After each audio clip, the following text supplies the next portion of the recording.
يا رب انا مش طمعان، خاتم بس من اللي قدامها دي، خاتم بس.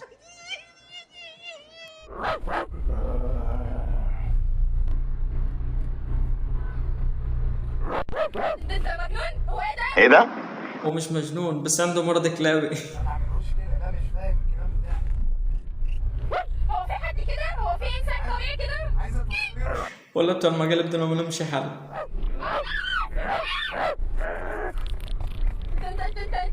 قلت لك الكلاب ما يتعاملوش معاها بالطريقه دي، ممكن يعضك.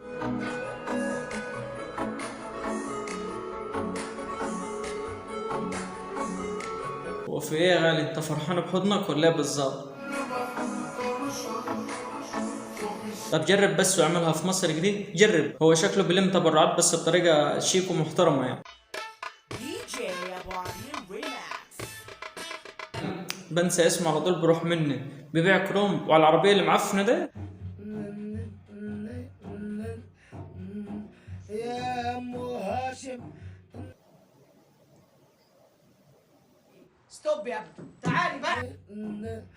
ما عدا على المهاشم. ستي يا زينب زينب زينب. صوته ملوش حل بصراحه بالامانه يعني.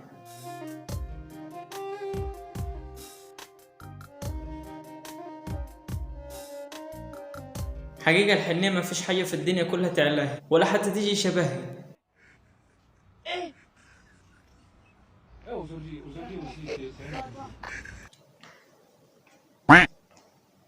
يخرب بيتك، من انت تمسيتش ده كله.